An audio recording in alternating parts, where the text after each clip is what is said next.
Okay, great start there, paying dividends for the Broch. Yeah, quick start. Scott Barber really predatory, capitalising that sort of first Banks of Dee mistake with the opening goal. Great bit of play for the second. Banks of Dee, they came close to an equaliser at the end there, but it's a good win for Fraserburgh, and not a great result for Banks of Dee in terms of their Brechin Highland League title challenge. Yeah, I think it was a case of Banks of Dee maybe catching Fraserburgh at a bad time. The Broch having had that disappointing cup exit against Buckie last midweek, looking for a response, and they certainly got that. Mark Cowie will be delighted with what he got from his side, a typical Fraserburgh up and at them performance.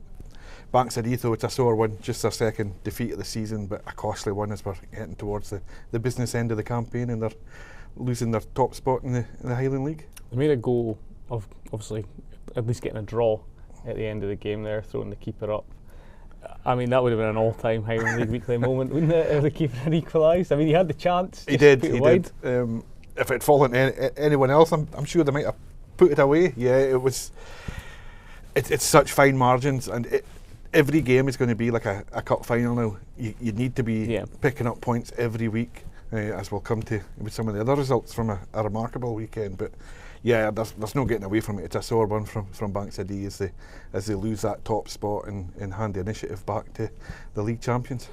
When you look at the table, I mean, Paul Lawson himself, Banks of Dee co-manager, as people have seen in the interview, he said that the defeat did feel damaging with regards to their title hopes.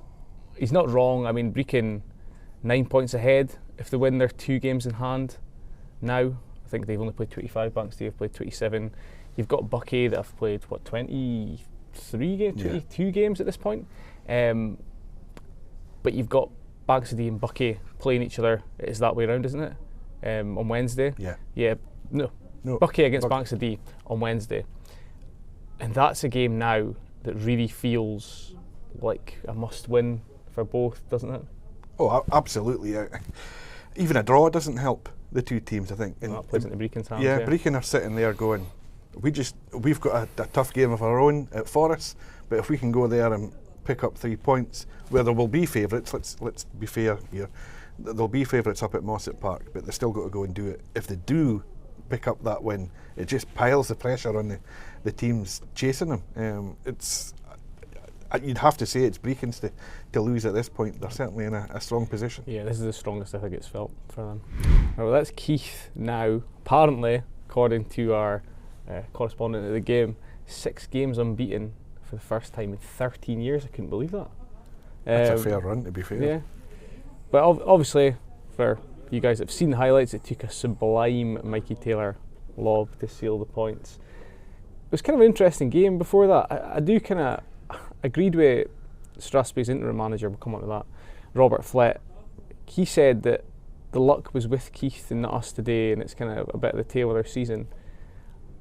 I know that Keith's boss Craig Ewan felt his team were poor, and it was one of those where like both teams had kind of like quite a lot of scrambly sort of chances in the opposition area, and it was just kind of the team that maybe took more chances, although, as I say, the winner wasn't a scrambly chance at all. It was a beautiful finish. Oh, I mean, the finishes from Keith are very good, but yeah, if you go back and look at the game, Strathspey got some terrific chances when it's 0-0 and don't take them. Yeah, well, initially, the goal that Keith scored through Jake Stewart, Strathspey had a near identical chance just before it, and the keeper, I think Craig Reid saves it potentially, gets a hand to it. It's kind of like guy goes streaking clean through and just keeper stops it. And it does sum up Strathspey's season for me, because they don't take their chances and then they get punished. Both goals, as good as they are from Keith, come from a straight ball over the top and a striker's away. Now,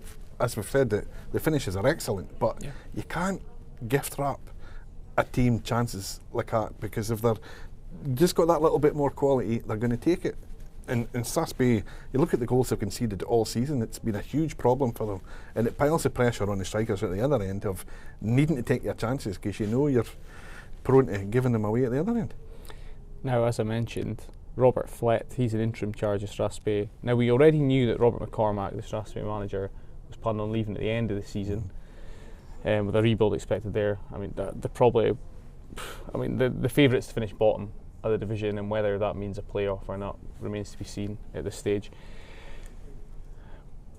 But Robert McCormack has now decided to leave early. Robert Flett's in interim charge, but there's also been word of a potential merger with Loch Ness in the North Caledonian League. Interesting times at Strathspey, isn't it? It's like the future is very, very uncertain at this point in time. It is, but they need to do something, because they're, how do we say this, they're treading water a bit, and that gap is getting bigger. And if you look at what happened to Fort William, they've gone down, and it doesn't look like they're in a position to be coming back anytime soon.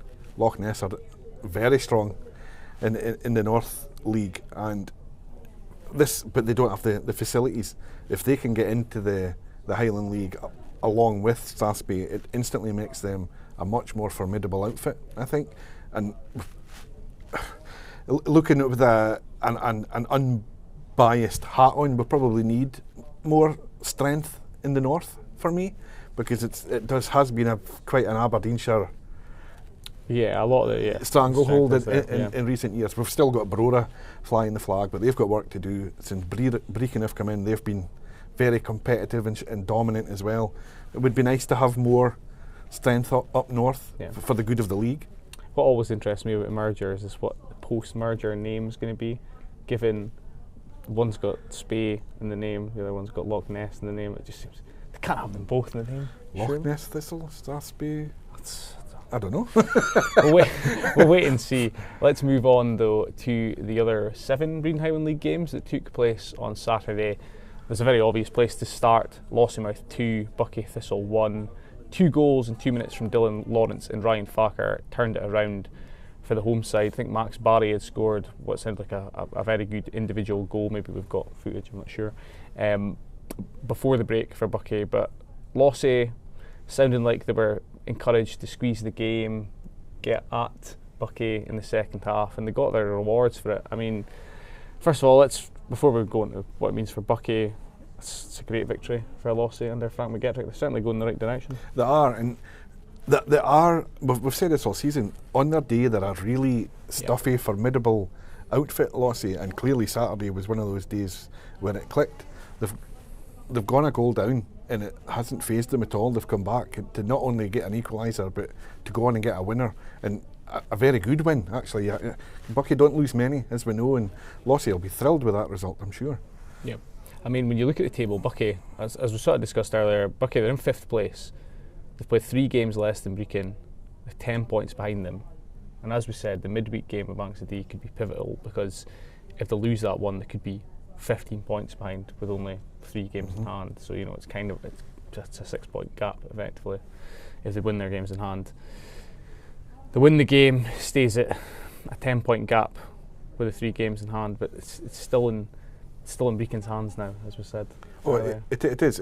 If you think back to when Fraserburgh won the league a couple of years ago, they got the points on the board early, and they stayed in front for so long that by the end it was in their hands, and they managed to get over the line. Brechin are in that position.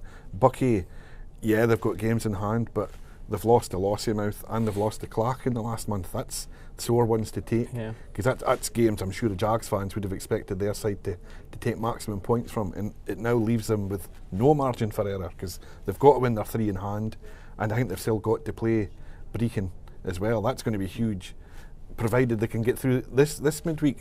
Every game now feels like you're one slip up away from almost falling out of it. I know Buckie's pitch has been a big issue this season. Obviously there's been drainage issues in one of the corners, or one of the areas of the pitch, that haven't been able to resolve.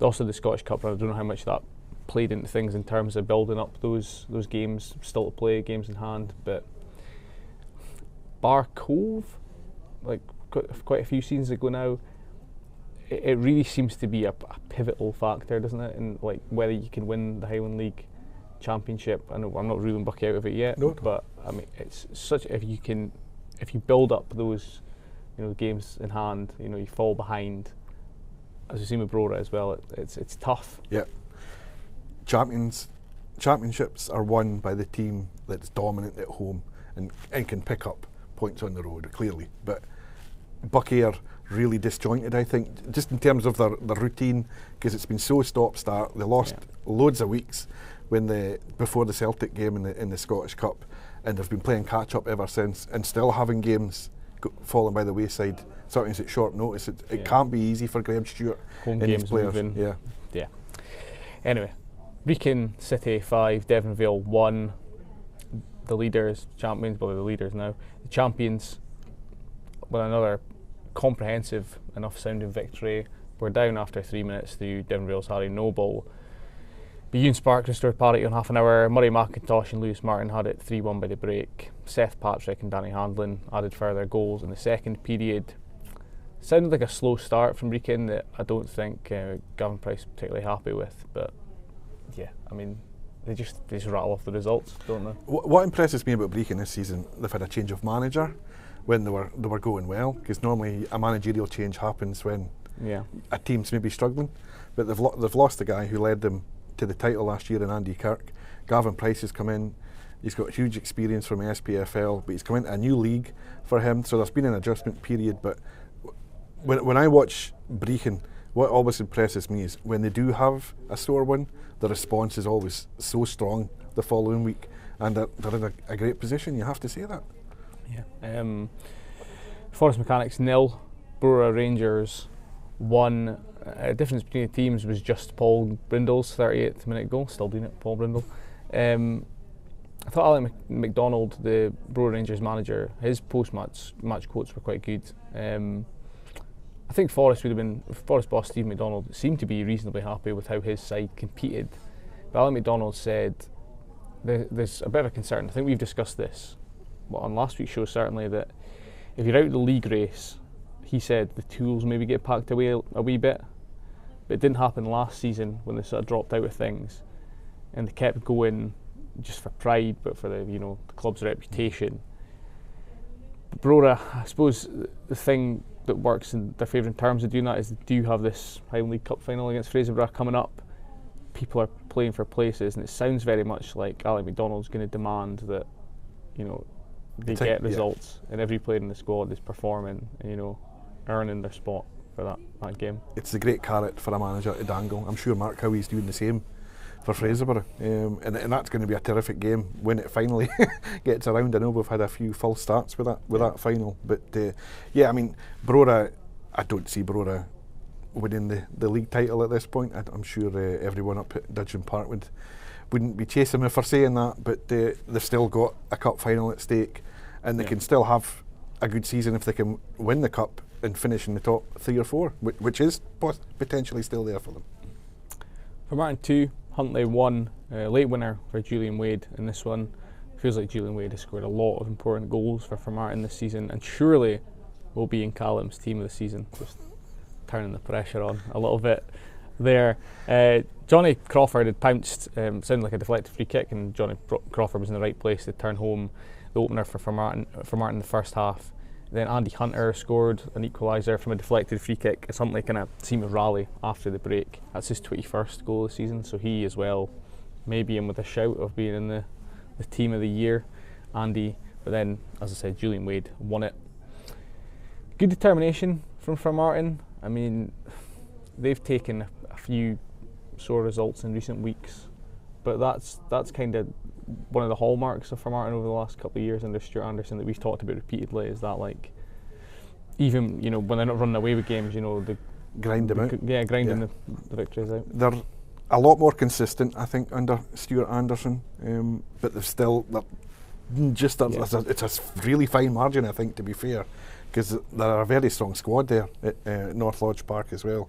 But I think it'll be an interesting summer to see who Stuart Anderson feels he needs to get and brings in that can close that gap to change for Martin from being perennial challengers to champions. Yeah, I think Colin Charlesworth, Huntly boss, seemed quite gutted that they had rallied in the second half, but it may be taking him till the 70-odd minute to get their equaliser, and they could have maybe just got it a little bit earlier than maybe they managed to get the result themselves. Possibly, but Huntly, it feels like I'm repeating myself, but when we talk about Huntly and Nairn in the clubs who are always kind of trying to break into that top echelon, it's that head-to-heads. We say it every week, don't we?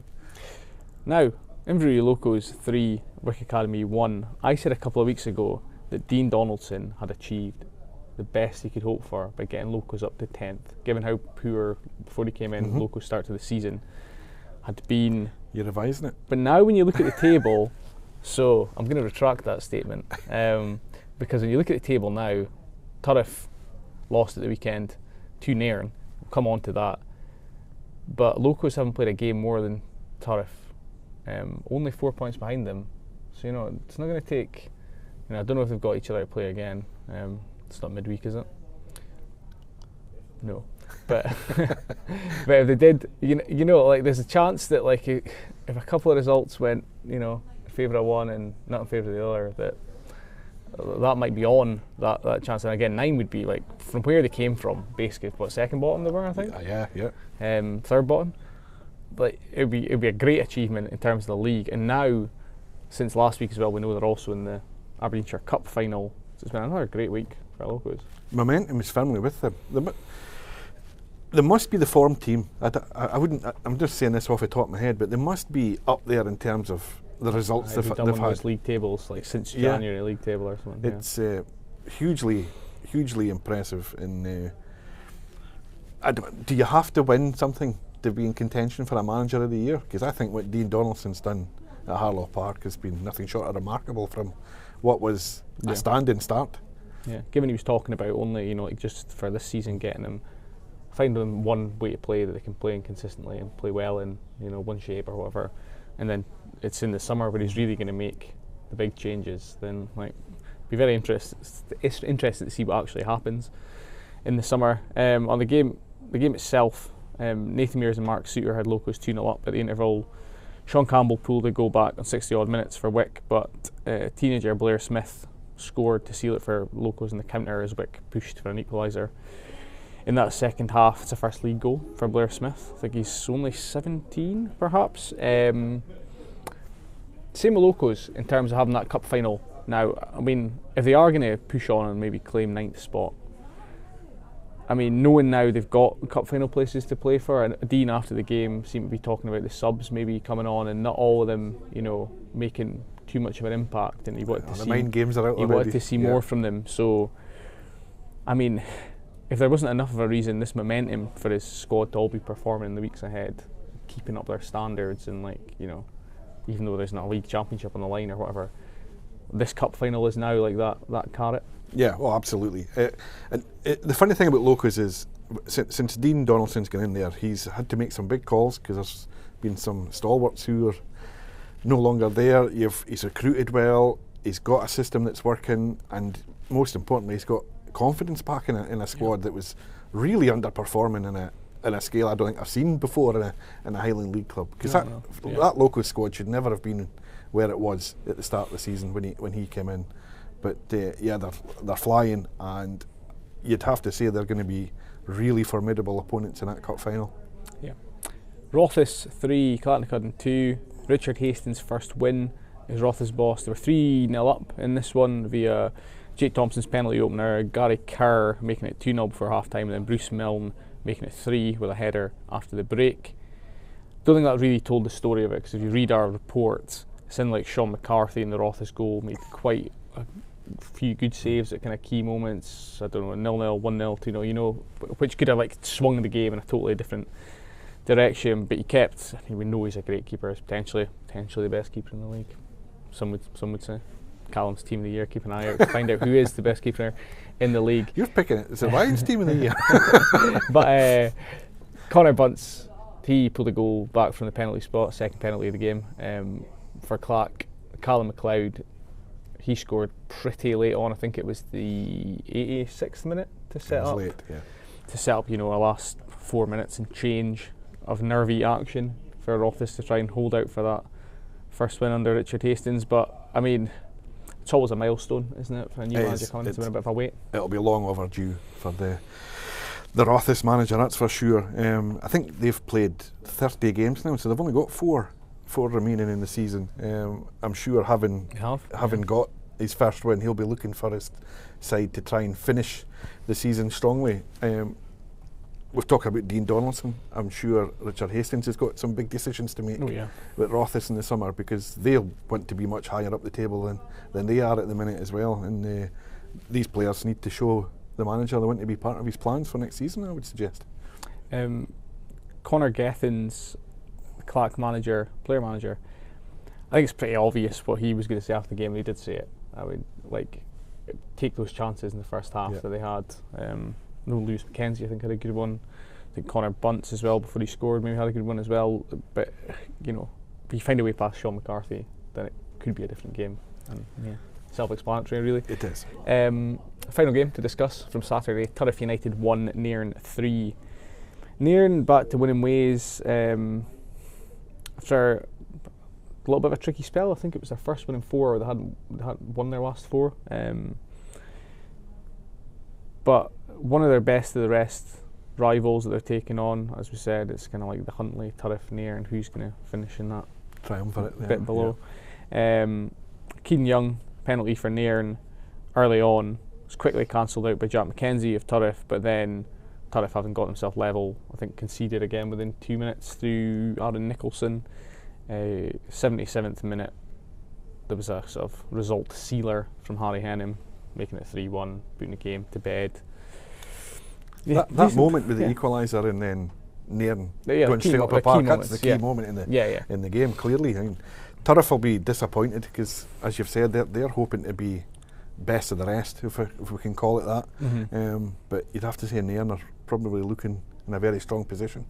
Potentially might stay in that top 6. Yeah, I mean, at the moment, Nairn have played 28, they've got 48 points. We'll discount Brora because they've only played 23 and they're in 7th. But you've got Huntly, 2 places below Nairn, also played 28 games, 2 points behind Nairn. You've got Turriff, they've got a game in hand, they're 8 points behind Nairn. So that looks to be a big result in terms of Nairn, holding Turriff off this season. Huntly are obviously still a threat, but yeah, again, another little interesting narrative that's going on, bubbling away before the end of the season. See if we can take that, whatever it's going to be, 75 total. So let's have a look at the Highland League table rather than me just describe it to you number by number.